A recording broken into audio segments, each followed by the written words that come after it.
Hello dear students, कैसे हैं आप लोग। मैं आ गया हूं फिर से आप लोगों के लिए लेकर एक नया वीडियो। और इस वीडियो में दोस्तों हम बात करेंगे रिफ्लेक्टिंग टाइप टेलीस्कोप। जी हाँ दोस्तों, और साथ के साथ ही हम डिफरेंशिएट भी क्रिएट करेंगे कि एक रिफ्लेक्टिंग टाइप टेलीस्कोप और रिफ्रैक्टिंग टाइप टेलीस्कोप दोनों में क्या डिफरेंस है। तो वो सारे पॉइंट्स अपन यहाँ पर नोट कर लेंगे। तो सबसे पहले मैं बात करना चाहूंगा रिफ्लेक्टिंग टाइप टेलीस्कोप के बारे में। जनरली हम जब रिफ्लेक्टिव टाइप टेलीस्कोप पढ़ते हैं दोस्तों, तो वहां पर हम कन्वर्जिंग लेंस काम में लेते हैं, ठीक है। और जो किसी ऑब्जेक्ट जो कि डिस्टेंट पे है, काफी दूरी पर है, उससे आने वाली लाइट रेज को वो किसी ना किसी पॉइंट पर कन्वर्ज करके हमें उसका इमेज प्रोवाइड करता है। जब हम बात करते हैं रिफ्लेक्टिंग टाइप टेलीस्कोप की दोस्तों, हम यहां पर मिरर्स काम में लेते हैं। यहां पर हम एक कॉनकेव मिरर काम में लेते हैं, एक कॉन्वेक्स मिरर काम में लेते हैं, उसका साथ ही साथ एक प्लेन मिरर भी काम में लेते हैं। तो क्या क्या कंडीशन इनकी उसके बारे में जानते हैं। तो ये जनरली दो तरह का होता है। सबसे पहले मिस्टर न्यूटन आए थे और न्यूटन ने जो एक टेलीस्कोप बनाया था रिफ्लेक्टिंग टाइप का, उसका स्ट्रक्चर बनाते हैं। फिर उसके बाद में मिस्टर कैसिग्रेन आए थे, उन्होंने भी अपना एक टेलीस्कोप बनाया था, लेकिन उन्होंने उस प्लेन मिरर की जगह क्या कर दिया, एक कॉन्वेक्स मिरर को अटैच कर दिया या प्लेस कर दिया। तो चलिए इसके बारे में थोड़ा अच्छे से जानते हैं।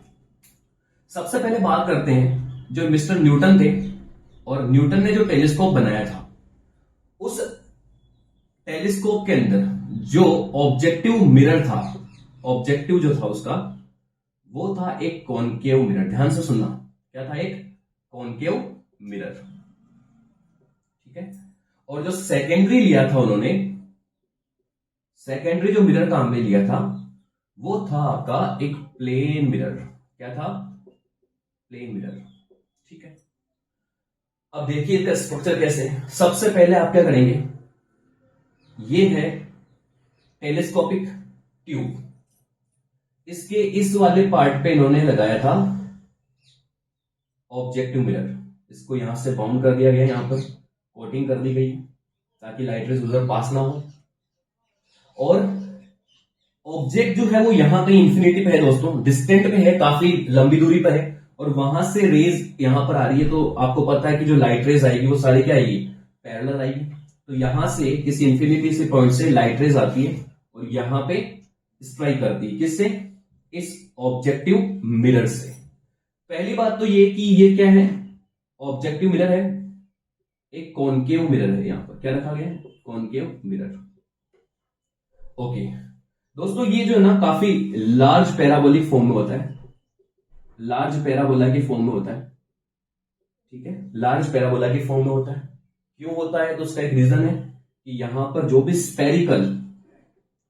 स्पेरिकल डिस्टोर्शन क्रिएट होते हैं, उन सभी डिस्टोर्शन को रिड्यूस करने के लिए, वेरी इंपॉर्टेंट, स्पेरिकल डिस्टोर्शन को रिड्यूस करने के लिए ये लार्ज पैराबोलिक फॉर्म में डिजाइन किया जाता है। अब देखो यहां से रेज आई, कहां से आई रेज, किसी डिस्टेंट पॉइंट से आई है या डिस्टेंट ऑब्जेक्ट से लाइट रेज आई। जब ये लाइट रेज पैरेलल आती है, यहां से टकराएगी, स्ट्राइक करने के बाद में ये इधर कहीं जाएगी इस तरह से, और यहां पर इनका फोकस पॉइंट होगा। बट हमने क्या किया, जहां पर इसका फोकस मिलता है उससे पहले ही हमने यहां पर क्या रख दिया, एक सेकेंडरी मिरर रख दिया। और सेकेंडरी मिरर जो न्यूटन ने यूज किया था वो क्या था, एक प्लेन मिरर था। तो यहां पर इन्होंने एक प्लेन मिरर यहां पर प्लेस कर दिया इस तरह से। तो क्या होगा, ये लाइट रेज फर्दर यहां से रिफ्लेक्ट होगी इस तरह से, और रिफ्लेक्ट होके ये इस डायरेक्शन में आगे बढ़ेगी। यहां पर दोस्तों हमने क्या किया, एक आई लेंस रखा हुआ है। यहां पर क्या रखा हुआ है, ये आई लेंस रखा हुआ है। ये आई लेंस क्या करेगा, इनको कन्वर्स करेगा और हमें इस डिस्टेंट ऑब्जेक्ट से आने वाली लाइट रेज को यहां पर मिलाएगा, और हमें इसकी यहां पर एक अच्छी इमेज दिखाई देगी। तो जनरली ये था दोस्तों, न्यूटन जो अपना टेलीस्कोप बनाया था, इसको न्यूटेनियन टेलीस्कोप के नाम से जानते हैं। आप इसका स्क्रीनशॉट ले लें, काफी इंपॉर्टेंट है। फिर आगे चलते हैं, सेकेंड वाला जो हमारा रिफ्लेक्टिंग टाइप जो टेलीस्कोप है उसके बारे में देखते हैं। नोट कर ले इसको। देखिए दोस्तों, नेक्स्ट जो हमारा टेलीस्कोप है रिफ्लेक्टिंग टाइप, उसमें आता है नाम कैसिग्रेन का। मिस्टर कैसिग्रेन ने क्या किया था, एक अपना टेलीस्कोप डिजाइन किया था। इन्होंने क्या किया, जो प्राइमरी जो मिरर था, यानी कि जो ऑब्जेक्टिव मिरर था, वो तो फर्दर कॉनकेव मिरर ही लिया, ठीक है, कॉनकेव मिरर ही लिया। लेकिन जो सेकेंडरी था उसको रिप्लेस कर दिया। न्यूटन ने क्या किया था, प्लेन मिरर काम में लिया था, और मिस्टर कैसिग्रेन ने जो काम में लिया है वो लिया है एक कॉन्वेक्स मिरर। क्या काम में लिया था, कॉन्वेक्स मिरर। चलिए इसका डायग्राम बनाते हैं। देखिए यहां पर ये कौन है फर्दर आपका, ये ट्यूब है, किसकी ट्यूब है, टेलीस्कोपिक ट्यूब है। इसका जो एंड पॉइंट है ये वाले, इसको फर्दर से उन्होंने क्या किया, एक कॉनकेव मिरर काम में लिया और इस तरह से उसको यहां पर प्लेस कर दिया। यहां पर इसने बीच में एक होलो पार्ट रखा है यहां पर, ठीक है, और इसको थोड़ा सा ट्यूब को आगे बढ़ाया इस तरह से, और यहां पर रखा हुआ है आई लेंस। क्या रखा हुआ, आई लेंस, ताकि फर्दर जो लाइट रेज रिफ्लेक्ट होकर यहां पर पहुंचेगी उनको सभी को कन्वर्स करके ये हमें क्या करेगा, इस डिस्टेंट ऑब्जेक्ट से आने वाली लाइट रेज को बाउंड कर देगा, यहां पर कन्वर्स कर देगा और हमें क्या मिलेगा, इसकी इमेज मिलेगी। तो रेज कहां से आ रही है वापस से, rays from where, distant object, जो डिस्टेंट ऑब्जेक्ट है यहां से लाइट रेज आ रही है। देखिए यहां से लाइट रेज आती है, यहां से टकराती है और टकराने के बाद में वापस ये यहां पे इधर पहुंचती है। इधर मिलना तो इनको यहां पर चाहिए था, ये फोकस पॉइंट होगा यहां पर, लेकिन बीच में ही हमने क्या प्लेस कर दिया, एक कॉन्वेक्स मिरर यहां पर प्लेस कर दिया। क्या प्लेस कर दिया, कॉन्वेक्स मिरर हमने यहां पर प्लेस कर दिया। अब ये लाइट रेज दोस्तों यहां से टकराने के बाद में फर्दर क्या होगी, इस तरफ ट्रेवल करेगी यहां पर इस तरह से, और हमें क्या दिखाई देगी यहां पर, इसकी एक इमेज दिखाई देगी। तो देखिए दोस्तों ये दो तरह के थे आपका, पहला जो था वो न्यूटन ने बनाया था, दूसरा मिस्टर कैसिग्रेन ने बनाया था।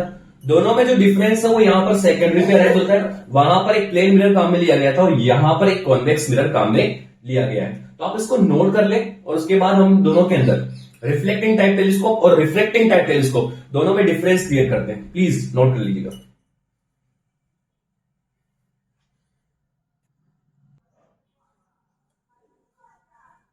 देखिए दोस्तों यहां पर है रिफ्लेक्टिंग टाइप टेलीस्कोप और दूसरा है रिफ्लेक्टिंग टाइप टेलीस्कोप। इनमें पॉइंट वाइज काफी जो डिफरेंस है वो आपको यहां पर देखने को मिलेंगे। तो हम एक काम करते हैं, पॉइंट वाइज इनको स्टडी कर लेते हैं कि ऐसे कौन कौन से पॉइंट है जो इन दोनों को काफी अलग बनाते हैं।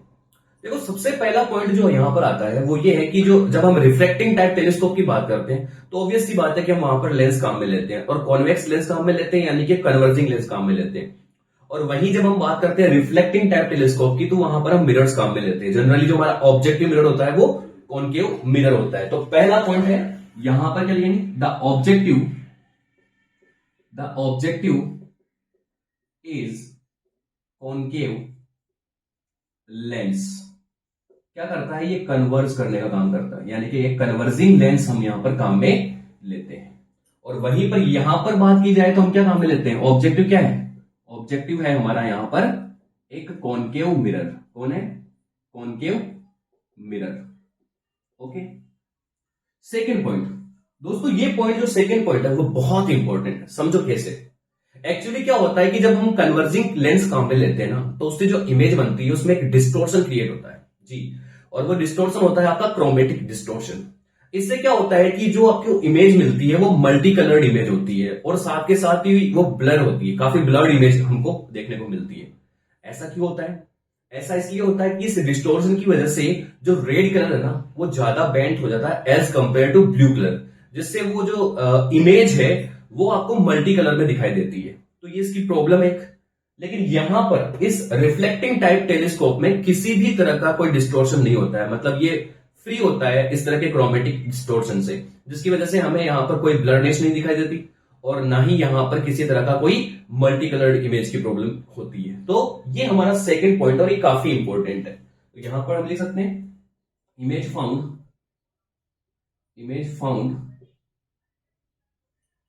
Multi coloured and blurred. काफी ब्लर्ड इमेज मिलती है, क्यों, due to what, chromatic distortion.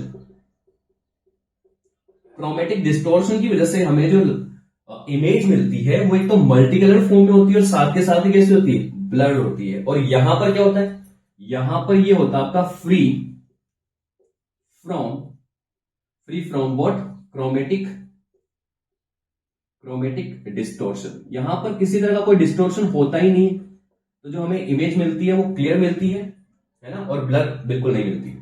Next जो है यहां पर थर्ड पॉइंट, इसको भी देखना पड़ेगा, ये काफी इंपॉर्टेंट रहेगा आप लोगों के लिए।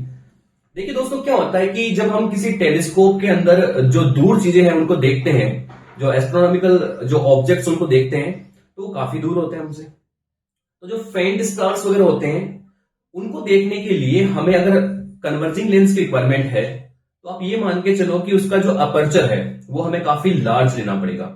और ऐसा लेंस जिसका अपर्चर काफी लार्ज है, उसको डिजाइन करना ये हमारे लिए काफी, मतलब उसको मैन्युफैक्चरिंग करना बहुत हार्ड प्रोसेस है, ठीक है। As compare to reflecting type telescope में जब आप कॉन्केव मिरर काम में लेते हो, तो मैंने पहले लिखा था यहां पर कि अपन एक लार्ज पैराबोलिक फॉर्म में लेते हैं, ताकि इससे स्पेरिकल डिस्टोर्शन को कम किया जा सकता है और जो इमेज मिलती है वो आसानी से मिल जाती है। और सेकंड थिंग इज दैट कि जो उसका मैन्युफैक्चरिंग है वो काफी इजी होता है, यानी कि हम लोग लार्ज अपर्चर के जो कॉन्केव मिरर्स हैं उनके डिजाइन काफी आसानी से कर सकते हैं। तो ये भी एक इंपॉर्टेंट पॉइंट है, आप इसको नोट कर लीजिएगा। यानी कि इसका जो मैन्युफैक्चरिंग है, मैन्युफैक्चर जो हम करते हैं, manufacturing of large aperture lens is hard. ये काफी हार्ड प्रोसेस है, इजी नहीं है हम लोगों के लिए, बट हम यहां पर लिख सकते हैं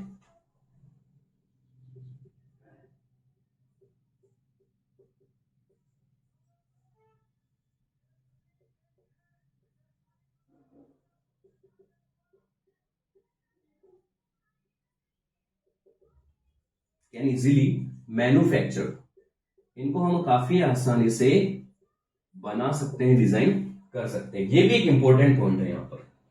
अच्छा, अगर मान लीजिए फिर भी हम किसी लार्ज अपर्चर लेंस को बना रहे हैं, कोशिश कर रहे हैं बनाने की और बना भी रखे हैं, तो आप ये मान के चलो कि इसकी जो कॉस्ट है ना, इसकी कॉस्ट वो हाई रहने वाली है, मेंटेनेंस की रिक्वायरमेंट ज्यादा है।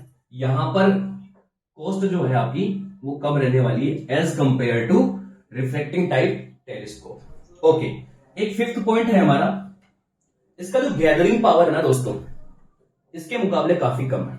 यस, तो ये भी एक पॉइंट है दोनों में डिफरेंस के लिए। लो गैदरिंग कैपेसिटी या लो गैदरिंग पावर, इसका जो गैदरिंग पावर है, मतलब जो रेज आ रही है उनको मतलब एक पॉइंट पर फोकस करने का जो पावर है, जो गैदरिंग पावर है, वो काफी कम रहता है, बल्कि इसका हाई रहता है, इसका हाई गैदरिंग पावर रहता है। ये भी इंपॉर्टेंट पॉइंट है, हाई गैदरिंग पावर। तो दोस्तों ये कुछ इंपॉर्टेंट पॉइंट्स थे जिसमें आपने रिफ्रैक्टिंग टाइप टेलीस्कोप और रिफ्लेक्टिंग टाइप टेलीस्कोप के अंदर डिफरेंशिएट क्रिएट किया। एक बार वापस सुन लीजिएगा।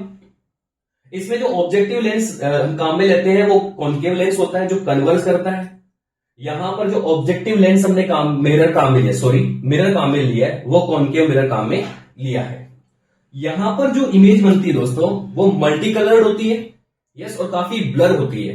रीजन क्या है इसका कि जो लेंस से जो अब इमेज बनती है तो उसमें जो रेड कलर की शिफ्टिंग होती है वो ब्लू के मुकाबले ज्यादा होती है एज कंपेयर टू ब्लू, जिसकी वजह से यहां पर हमें उसका कलर मल्टी कलर दिखाई देता है और साथ के साथ ही वो ब्लर होती है। और इसी को अपन क्या बोलते हैं, क्रोमेटिक डिस्टोर्शन कहते हैं। यहां पर कोई लेंस है ही नहीं तो कोई हमारा क्रोमेटिक डिस्टोर्शन यहां पर है ही नहीं, तो ये जो समस्या है यहां पर बिल्कुल नहीं है। इसके अलावा इसमें देखो इसकी जो मैन्युफैक्चरिंग है ना वो काफी हार्ड होती है, ये काफी एक लंबा प्रोसेस होता है, ठीक है ना, कि एक ऐसा लेंस डिजाइन करना जिसका अपर्चर काफी लंबा चौड़ा हो, ठीक है। लेकिन यहां पर क्या है कि हम एक लार्ज अपर्चर का कॉन्केव मिरर काफी इजीली बना सकते हैं, उसका मैन्युफैक्चरिंग करना हमारे लिए ज्यादा आसान है।